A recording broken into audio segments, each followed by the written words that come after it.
Beauty Gold vous présente le journal.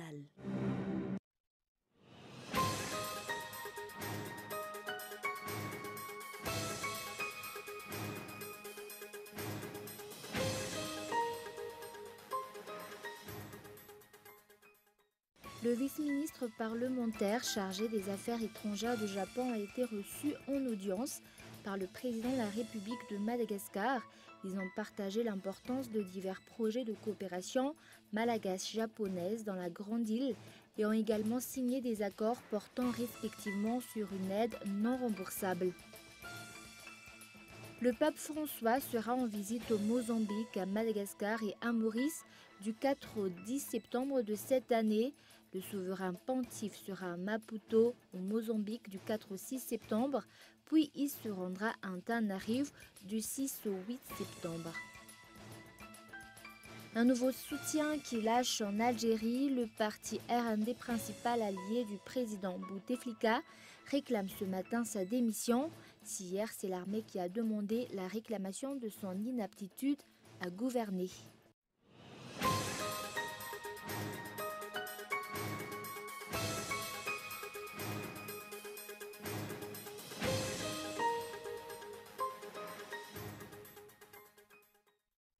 Bonjour à tous et bienvenue dans cette nouvelle édition du journal en version française sur Cool TV. À la une sur le plan diplomatique, le vice-ministre parlementaire chargé des affaires étrangères du Japon a été reçu en audience par le président de la République de Madagascar. Ils ont partagé l'importance de divers projets de coopération malagasy-japonaise dans la Grande Île et ont également signé des accords portant respectivement sur une aide non remboursable. Reportage. Le vice-ministre parlementaire chargé des affaires étrangères du Japon, Kenji Yamada, a été reçu en audience ce jour par le président de la République de Madagascar, Andry Rajoelina. À cette rencontre, la volonté mutuelle a été manifestée par les deux dirigeants pour renforcer davantage les relations entre le Japon et Madagascar. Ils ont partagé l'importance de divers projets de coopération malagasy-japonaise dans la Grande Île. Ils ont ainsi approfondi certaines questions internationales d'intérêt commun telles que la sécurité maritime, la réforme du Conseil de sécurité, les infrastructures de haute qualité et les changements climatiques, y compris la prévention des catastrophes naturelles. Après l'audience, le vice-ministre Yamada et le président Rajoelina ont assisté à la signature de deux échanges de notes par M. Ichiro Ogasawara, ambassadeur du Japon à Madagascar, et par son Excellence M. Adzwanji Antananarivo, ministre des Affaires étrangères par intérim de la République de Madagascar. Les deux accords portent respectivement sur une aide non remboursable de 3,2 millions d'euros pour l'acquisition des équipements dans le domaine de la santé publique et sur une aide non remboursable de 1,3 million d'euros pour le fournissement du matériel audiovisuel et des contenus médiatiques à la chaîne nationale Télévision Malagasy. Les deux accords signés, le président de la République de Madagascar, Andry Rajoelina, a également reçu la présentation des lettres de créance des ambassadeurs de Roumanie et de Norvège à Madagascar. Et toujours sur ce plan diplomatique, Madagascar ouvrira prochainement une ambassade à Maroc, une discussion que le ministre des Affaires étrangères a entamée à Marrakech dans le cadre de la première session de la commission mixte de coopération Madagascar-Maroc. Reportage de Feizo Rafale. Lors de sa rencontre avec son homologue marocain, le ministre des Affaires étrangères malagasy a annoncé officiellement le souhait du président de la République, Andry Rajoelina, de voir s'établir sur le sol marocain une ambassade résidente de la République de Madagascar auprès du Maroc. Ainsi, nos techniciens sont invités à en étudier les modalités pratiques et à faire tous les efforts pour une mise en place effective dans les meilleurs délais, affirme-t-il. Cette nouvelle qui a été très bien accueillie par le Maroc. Cette commission mixte touche essentiellement les aspects économiques, partant des investissements et des échanges commerciaux, en passant par la coopération dans le domaine de l'industrie, sans oublier le partenariat sectoriel tel que l'agriculture, les pêches maritimes, ainsi que les transports, les questions énergétiques et minières. Le secteur énergétique, un des projets correspondant à la vision de l'IEM, a également été abordé, notamment celui des énergies renouvelables, qui présentent un potentiel énorme. Et en cela, le Maroc est mondialement connu pour disposer de l'expertise et du savoir-faire approprié. Le ministre des Affaires étrangères, Nen Anji Antitouen, affirme que le gouvernement malagasy est demandeur de projets à travers des partenariats publics et privés.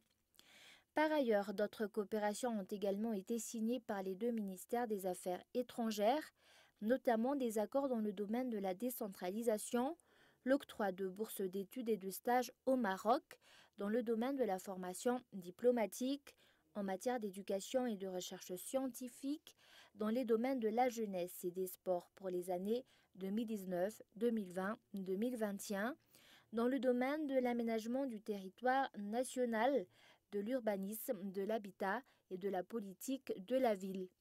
Le secteur de la santé publique sera également touché en termes de médicaments et divers produits de santé.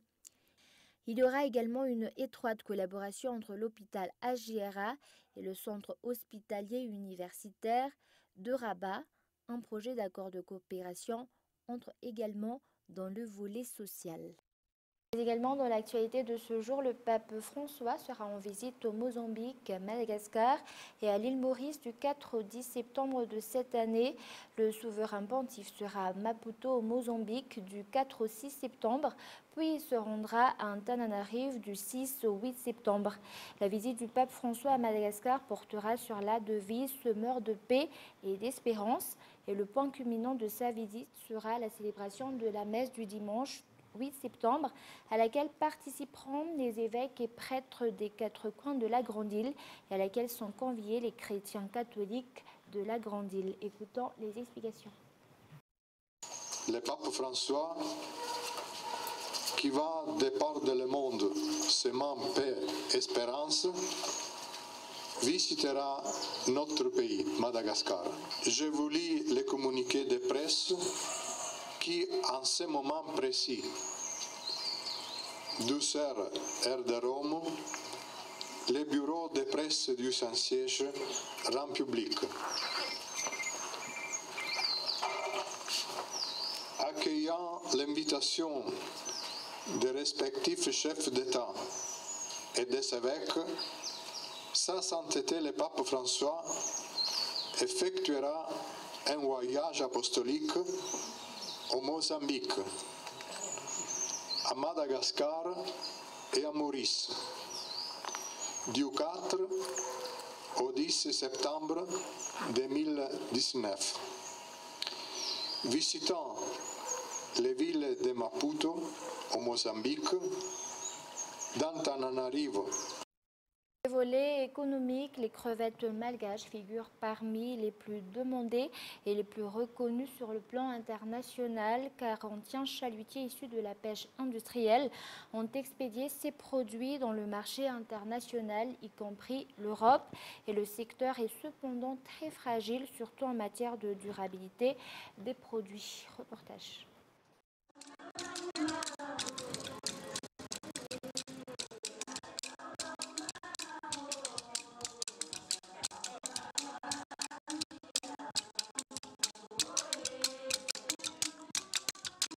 Le lundi 25 février a été officiellement lancée à Majunga la campagne crevettière 2019. Sous l'égide du ministre de l'Agriculture, de l'Élevage et de la Pêche, M. Van Mezanso Lucien Ranarvé.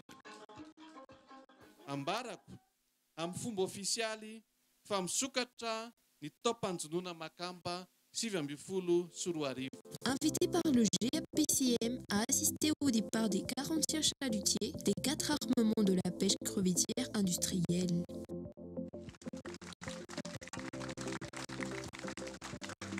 Chers amis, au nom de tous les membres du GAPCM, le groupement des aquaculteurs et des pêcheurs de crevettes, le démarrage de la campagne est une fête pour tous et en particulier pour les équipages qui vont ramener des revenus au foyer.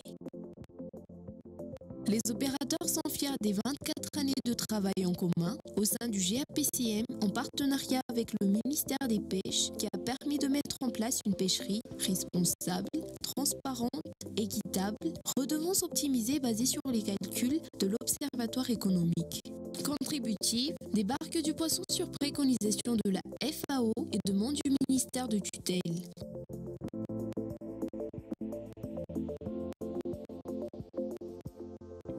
Respectueuse de l'environnement, équipée de dispositifs d'échappement des tortues, mammifères marins, requins. Entretenant depuis toujours un dialogue local avec les communautés de pêcheurs historiques. Cette pêcherie est composée de navires de pavillons nationaux avec 98% des équipages malgaches, d'installations et d'emplois à terre. Elle exporte un produit de grande qualité reconnu sur les marchés extérieurs, contribuant à la notoriété de Madagascar et à sa balance des paiements. Elle est dotée d'un système de gestion moderne, salué dans le monde entier. Pour autant, à chaque démarrage de campagne, les armateurs sont inquiets car ils ne savent pas la quantité de crevettes qui sera disponible et qu'ils constatent depuis plusieurs années une diminution des ressources.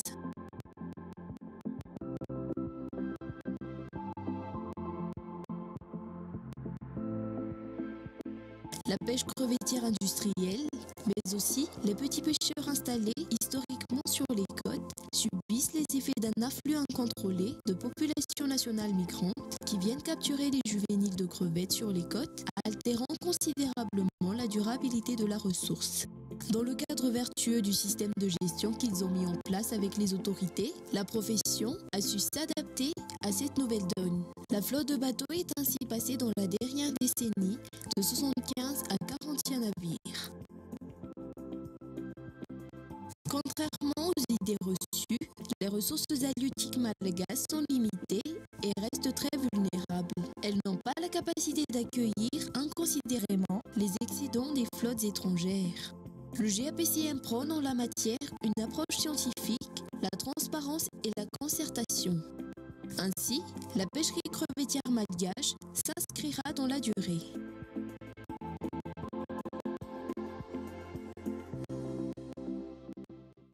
Et nous passons maintenant aux actualités sociales. La population italienne demande le transfert d'une sculpture à Anjacat dans la ville d'Antananarive. Les négociations entre la population italienne et celle d'Anjacat se poursuivent et ces derniers auront le dernier mot, affirme ce jour le directeur général auprès du ministère de la Culture et de la Communication. Reportage.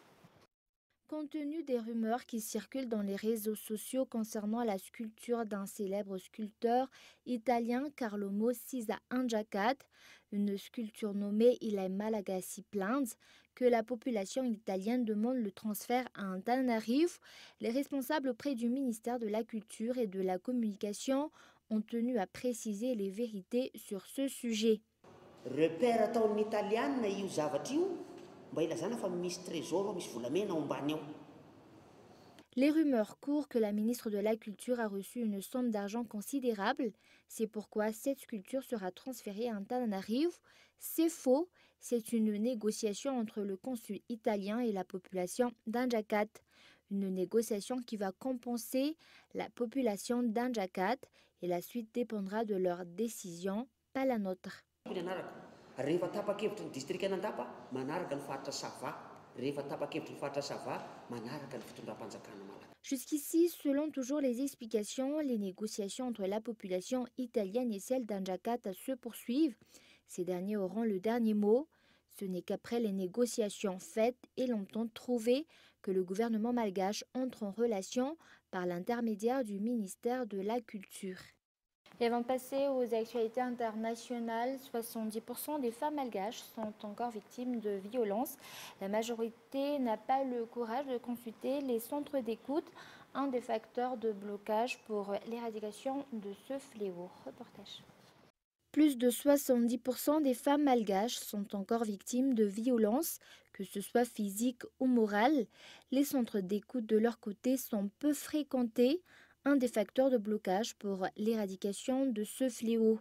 Les femmes doivent être encouragées à aller voir les centres d'écoute, explique la directrice de la promotion du genre au sein du ministère de la Population, de la Protection sociale et de la Promotion de la femme. Le ministère de la Population, de la Protection sociale et de la Promotion de la femme a mis en place des centres d'écoute dans toutes les régions de l'île, notamment la région Boué, la région de l'Andjouy, la région de l'Anous, la région Atimondjefana, la région Vatvatfitfunan et aussi la région de Ménabé. C'est pour accueillir en premier lieu d'abord les femmes qui sont victimes de la violence basée sur le genre dans toutes catégories. Et ce sont les intervenants sociaux venant du ministère de la Population qui vont les prendre en charge et pour un soutien psychosocial d'abord et pour les orienter aussi vers le tribunal, par exemple, vers la gendarmerie et la police nationale. Un atelier portant sur les problèmes que rencontrent les femmes au sein de la communauté a été organisé ce jour au centre culturel Antsaavoul. Et place maintenant aux actualités internationales. Un nouveau soutien qui lâche en Algérie. Le parti RND, principal allié du président Bouteflika, réclame ce matin sa démission. Si hier c'est l'armée qui a demandé la réclamation de son inaptitude à gouverner. Reportage de France 24. Cette annonce de Gaïd Salah qui demande l'application de l'article 102 dont nous avons beaucoup parlé hier. Les réactions se sont multipliées, elles s'enchaînent mais ne se ressemblent pas forcément. Certains applaudissent ce qui est qualifié d'avancée, d'autres dénoncent un coup d'État, comme les partis de l'opposition FFS ou encore RCD. Le RCD qui a demandé aujourd'hui la démission du président Bouteflika, il n'est pas le seul. Ce qui a surpris aujourd'hui, vous l'avez annoncé en titre, c'est cette réaction du secrétaire général du RND. Tout à l'heure, vers 10 h du matin, Ahmed Yahya a officiellement demandé au président actuel de démissionner dans le but de, dit-il, faciliter la période de transition tout en saluant l'initiative du général de corps d'armée. Son porte-parole, Sadegh Chihab, qui a aussi qualifié hier soir sur un plateau de télévision privé à Chourouk le régime du président, je cite, de cancer qui gangrène le corps de l'État. Alors la rue est plutôt sceptique, effectivement. Les rassemblements se poursuivent. Il y a eu un rassemblement des chercheurs algériens ce mercredi matin au niveau de la Grande Poste à Alger, réclamant le départ du système. Les greffiers aussi de la Cour de justice en compagnie d'employés dans le même secteur. Et ils sont sortis manifester ce matin dans la ville de Bouira, à l'est d'Alger, en soutien du mouvement populaire. Les gens se demandent pourquoi cet article 102 n'a pas été appliqué bien avant, c'est-à-dire en 2014. Les 5 premiers cas de choléra ont été confirmés et annoncés ce matin au Mozambique par les autorités sanitaires et le risque d'épidémie est bien réel. Écoutons les explications. 5 cas sont confirmés et sous surveillance. Nous avons effectué des tests sur 5 personnes. Elles étaient toutes positives pour le choléra. Bien sûr, ça va s'étendre, parce que le choléra est une épidémie. Quand vous avez un cas déclaré, vous pouvez vous attendre à ce qu'il y ait d'autres personnes affectées dans la communauté. Donc, nous avons envoyé du personnel de santé dans les communautés pour les aider à s'organiser, à la prévention, au traitement de l'eau et tout ce qui peut empêcher la diffusion du choléra. Et avant de se quitter, je vous rappelle les grands points de ce journal. Le vice-ministre parlementaire chargé des affaires étrangères du Japon a été reçu en audience par le président de la République de Madagascar, Andry Rajoelina. Ils ont partagé l'importance de divers projets de coopération malagasy-japonaise dans la Grande Île et ont également signé des accords portant respectivement sur une aide non remboursable. Et le pape François sera en visite au Mozambique, à Madagascar et à l'île Maurice du 4 au 10 septembre de cette année. Le souverain pontife sera à Maputo, au Mozambique, du 4 au 6 septembre. Puis, il se rendra à Antananarivo du 6 au 8 septembre. Et un nouveau soutien qui lâche en Algérie. Le parti RND, principal allié du président Bouteflika, réclame ce matin sa démission. Et voilà, c'est la fin de ce journal. Merci de votre fidélité. Juste après ce journal, vous suivrez le journal en version malagasy. Au revoir.